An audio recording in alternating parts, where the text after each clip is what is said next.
नमस्कार दोस्तों, स्वागत है हमारे यूट्यूब चैनल पर। अगर आप अपने जीवन को बेहतर बनाना चाहते हैं, अगर आप सफलता की राह पर चलना चाहते हैं, अगर आप सपनों को पूरा करना चाहते हैं, तो आप बिल्कुल सही जगह पर हैं। हमारे चैनल पर आपको मिलेंगी प्रेरणादायक कहानियाँ, मोटिवेशनल ऑडियो सीरीज और जीवन के अनुभव जो आपको अपने लक्ष्य को प्राप्त करने और अपने जीवन को बेहतर बनाने में मदद करेंगे। हमारे चैनल पर आपको मिलेंगी विश्व प्रसिद्ध पुस्तकों की ऑडियो सीरीज जो आपको सफलता की राह पर चलने में मदद करेगी। तो चलिए शुरू करते हैं इस यात्रा को और बनाते हैं अपने जीवन को बेहतर। तो आज हम जिस बुक की बात करने जा रहे हैं उसका नाम है 7 habits of highly effective peoples. तो चलिए शुरू करते हैं। दोस्तों, अगर आप भी अपनी लाइफ में अभी तक स्ट्रगल कर रहे हैं और कामयाब होना चाहते हैं, तो स्टीफन आर कवी की लिखी गई किताब 7 habits of highly effective peoples आपके लिए काफ़ी ज़्यादा हेल्पफुल साबित होने वाली है। इस किताब के ऑथर ने सफल लोगों की उन आदतों के बारे में बताया है जिसकी वजह से आज वे सफल हुए हैं। अगर आप इस किताब में बताई हुई आदतें को अपने जीवन में अपनाते हैं, तो निश्चित ही आपके जीवन में भी चमत्कारिक बदलाव होने लगेंगे। आप भी जल्दी ही सफलता प्राप्त कर लेंगे। तो आइए शुरू करते हैं। शुरू करने से पहले मैं आपको ऑथर के बारे में बताना चाहती हूँ। ऑथर का नाम है स्टीफन आर, जो कि 24 अक्टूबर 1932 से लेकर 16 जुलाई 2012 तक अमेरिकी शिक्षक, लेखक तथा मोटिवेशनल स्पीकर थे।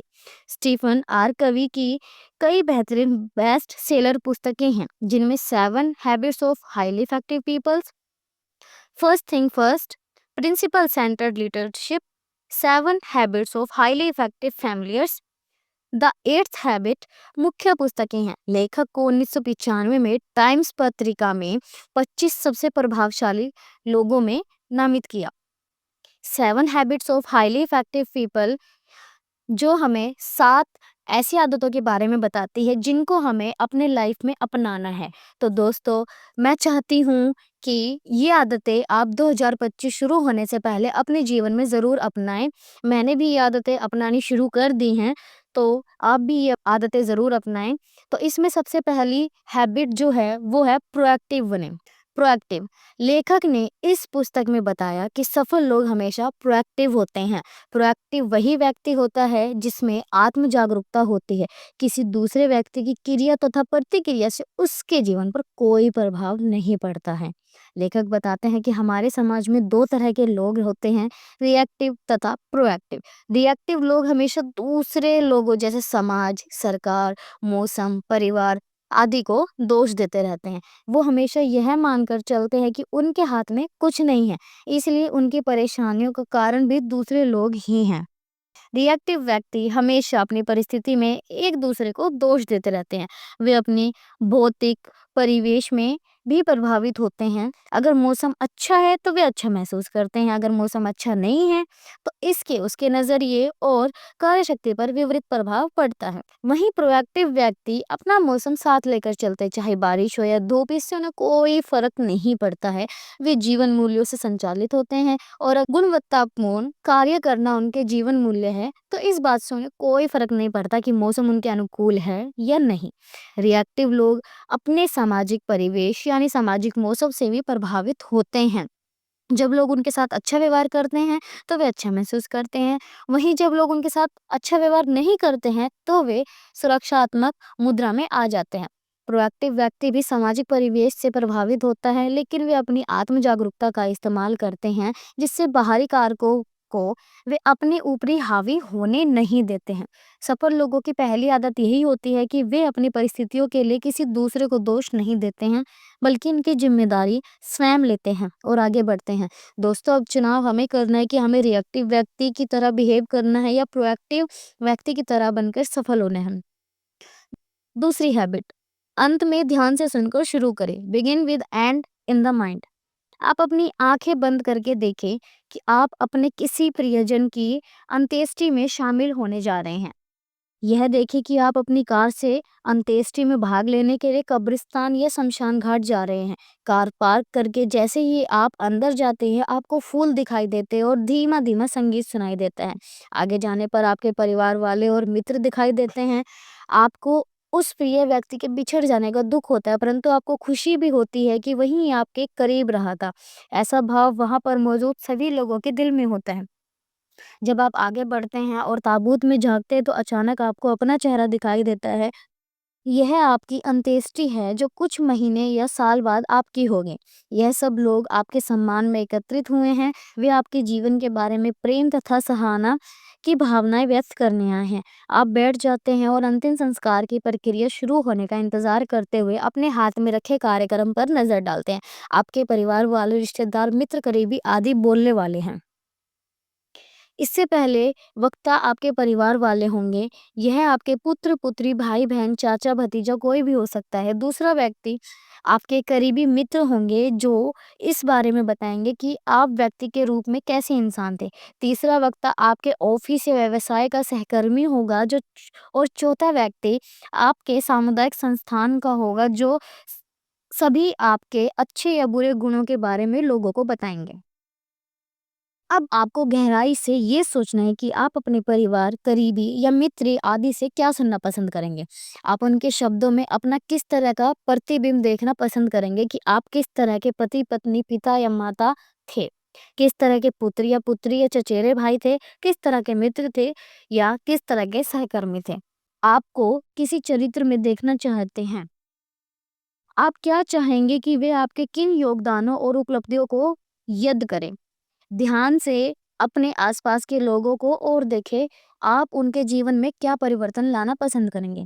अंत को ध्यान में रखकर शुरू करने का मतलब यह है कि आपको अपनी मंजिल को अच्छी तरह से जान लेना है कि आखिर आप कहाँ पहुँचना चाहते हैं या फिर लाइफ में क्या बनना चाहते हैं, ताकि आप बेहतर ढंग से यह जान सकें कि आप वर्तमान में कहाँ हैं, ताकि आपके भविष्य के कदम सही दिशा में आगे बढ़ सकें। तीसरा पॉइंट, पहली चीज पहले रखें। Put first thing first. दोस्तों, देखा जाए तो आज के समय में हर किसी के पास कुछ ना कुछ काम जरूर रहता है, चाहे वह महत्वपूर्ण है या नहीं। हम दिन में कई सारे घंटे ऐसे कामों में खर्च कर देते हैं जिसकी हमें वास्तव में जरूरत नहीं थी। हम चाहे तो अपनी बर्बाद होने वाले समय को बचाकर सही कार्यों में खर्च कर सकते हैं। इस पुस्तक में ऑथर बताते हैं कि हमें अपने कार्यों को 4 भाग में बांट लेना चाहिए जिससे हम अपने समय का सही सदुपयोग कर पाए। आप चाहे तो टू डू लिस्ट भी तैयार कर सकते हैं, जैसे कि हमने आपको पहली ऑडियो सीरीज में बताया था टू डू लिस्ट के बारे में। इस सीरीज में भी टू डू लिस्ट का ही जिक्र हुआ है। तो ऑथर कहते हैं कि चाहे तो आप टू डू लिस्ट भी तैयार कर सकते हैं जिससे आप सबसे महत्वपूर्ण काम को सबसे पहले रख सकते हैं तथा कम महत्वपूर्ण काम को बाद के लिए छोड़ सकते हैं। अपने कार्यों को हम 4 भागों में इस तरह बांट सकते हैं। Urgent, important. इसमें वे कार्य आते हैं जिन्हें आपको तत्काल करना होता है और जो काफ़ी ज़्यादा महत्वपूर्ण भी होते हैं, जैसे आने वाले एग्ज़ाम की तैयारी, अचानक आने वाले किसी खतरे से निपटना। Not urgent but important. इसमें ऐसे कुछ काम आते हैं जो हमारी लाइफ में महत्वपूर्ण तो है, लेकिन उन्हें तुरंत करने की आवश्यकता भी नहीं है, जैसे शरीर के लिए व्यायाम करना। Urgent but not important.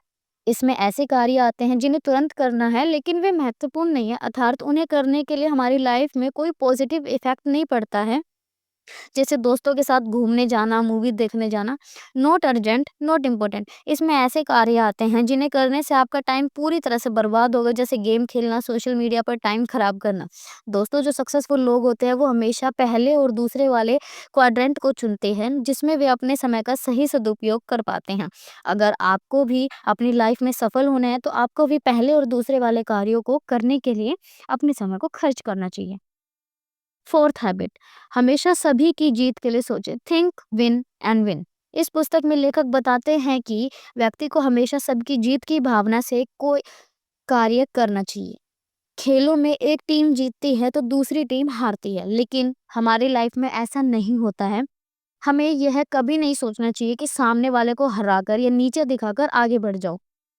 हमें सबसे पहले सामने वाले व्यक्ति की ज़रूरत को समझना चाहिए और साथ ही यह देखना चाहिए कि हमें क्या चाहिए। फिर सोच विचार कर एक ऐसा रास्ता निकालना चाहिए जिससे सामने वाले को यह लगे कि उन्हें फ़ायदा हो रहा है। अगर आप ऐसी सोच रखते हैं तो आपके जीवन में क्रांतिकारी बदलाव लेकर आएगी और अधिक से अधिक लोग आपके साथ जुड़ेंगे। पांचवी हैबिट, पहले खुद समझना फिर दूसरों को समझाना। Seek first to understand then be to understand. दोस्तों, सफल लोगों की 7 आदतों में लेखक बताते हैं कि बहुत से ऐसे व्यक्ति हैं जो सामने वाले की पूरी बात सुने बिना ही अपनी प्रतिक्रिया देने लग जाते हैं। सामने वाला अपनी पूरी बात भी नहीं कर पाता है, उससे पहले वे ही बोलने लग जाते हैं। हमें बिल्कुल में ऐसे नहीं करना है। अगर सामने वाला आपसे किसी विषय पर डिस्कस कर रहा है या फिर किसी समस्या का समाधान पूछ रहा है, तो सबसे पहले यह प्रयास करें कि उसकी पूरी बात को ध्यानपूर्वक सुनें, उसके बाद ही अपना सुझाव उन्हें दें। सफल लोग हमेशा पहले समझने का प्रयास करते हैं, उसके बाद ही वे सामने वाले को समझाने का प्रयास करते हैं। सिक्स्थ हैबिट, तालमेल बनाना, सिनराइज़। हमें अपनी लाइफ में हमेशा तालमेल बनाकर ही चलना चाहिए। जो लोग अपने परिवार, दोस्तों, रिश्तेदारों, अपने सहकर्मी तथा अपनी टीम के साथ उचित तालमेल बनाकर नहीं रखता है, तो निश्चित ही वह अपनी लाइफ में असफल होगा। अगर आप परिवार में मुखिया हैं, तो आपको हमेशा यह कोशिश करनी चाहिए कि आपका परिवार हमेशा एक रहे, एकजुट रहे। इसके लिए आपको किसी के साथ भेदभाव नहीं करके सभी के साथ तालमेल रखना होगा। अगर आप किसी कंपनी में बॉस हैं, तो आपको किसी बड़े प्रोजेक्ट को पूरा करने के लिए टीम की आवश्यकता होती है। आप अकेले किसी प्रोजेक्ट को पूरा नहीं कर सकते हैं। आप प्रोजेक्ट को सफल बनाने के लिए आपको एक लीडर के रूप में अपनी टीम के साथ सही तालमेल बिठानी ज़रूरी होगी, अन्यथा आप सफलता प्राप्त नहीं कर पाएँगे। 7वां पॉइंट, अपने हथियार की धार तेज रखें, शार्पन द शॉ। दोस्तों, 7 habits of highly effective people book में ऑथर बताते हैं कि अगर आप कुल्हाड़ी की धार तेज, तो इससे किसी भी लकड़ी या पेड़ को आसानी से काटा जा सकता है। इसी प्रकार हमें अपने जीवन में आगे बढ़ने के लिए हमेशा अपनी स्किल्स को इम्प्रूवमेंट करना चाहिए। अगर आप फिजिकली फिट रहना चाहते हैं, तो आपको रोज एक्सरसाइज करनी चाहिए। अगर आप अपना मानसिक विकास करना चाहते हैं, तो आपको अच्छी बुक्स पढ़नी चाहिए और साथ ही भविष्य के लिए सही प्लानिंग करनी चाहिए। अगर आप सामाजिक क्षेत्र में योगदान देना चाहते हैं, तो आपको सभी लोगों के साथ तालमेल रखना चाहिए और सेवा भाव व उद्देश्य रखना चाहिए। तथा साथ ही ही आप जिस भी फील्ड में काम कर रहे हैं, उस स्किल को भी अपग्रेड करते रहना चाहिए। कहने का तात्पर्य यह है कि हमारी उम्र चाहे जो भी हो, हमें रोज कुछ ना कुछ ज़रूर सीखते रहना चाहिए। 7 habits of highly effective people book आपको क्यों पढ़नी चाहिए? पुस्तक में ऐसी 7 आदतें बताई गई हैं जो आपके व्यक्तिगत प्रभावशाली, सार्थक संबंधों में विकास और दीर्घकालीन सफलता प्राप्त करने पर ध्यान केंद्रित करती है। यह पुस्तक आत्म सुधार तथा व्यक्तिगत विकास के महत्व पर जोर देती है। यह पुस्तक आपके समय को प्रभावी ढंग से प्रबंधित करने में योगदान दे सकती है। अपने क्षेत्र में सफलता प्राप्त करने के लिए लोगों के साथ तालमेल कैसे स्थापित करें, यह आप इस पुस्तक में सीख सकते हैं। सारांश, कंक्लूजन। दोस्तों,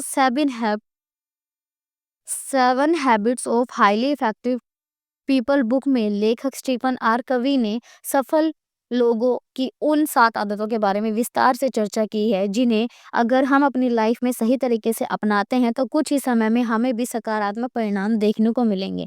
लेखक ने काफी समय तक सफल लोगों के जीवन का अध्ययन कर उनकी आदतों को इस किताब में बहुत ही अच्छे तरीके से बताने का प्रयास किया है। इन आदतों को अपनाकर हम अपने जीवन में निश्चित ही सफलता प्राप्त कर सकते हैं। अतः हमें स्टीफन आर कवी की पुस्तक 7 habits of highly effective people ज़रूर पढ़नी चाहिए। दोस्तों, उम्मीद करती हूँ 7 habits of highly effective people आपको ज़रूर पसंद आई होगी। उम्मीद है आपको ये स्टोरी पसंद आई होगी और आपको इससे कुछ नया सीखने को मिला होगा। अगर आपको ये स्टोरी पसंद आई, तो कृपया हमारे चैनल को सब्सक्राइब और हमारी नवीनतम स्टोरीज़ को सुनने के लिए तैयार रहें। आपका समर्थन हमारे लिए बहुत महत्वपूर्ण है और हम आपके साथ जुड़ने में खुशी महसूस करते हैं। धन्यवाद। हम आपसे मिलेंगे अगली वीडियो में जल्दी ही।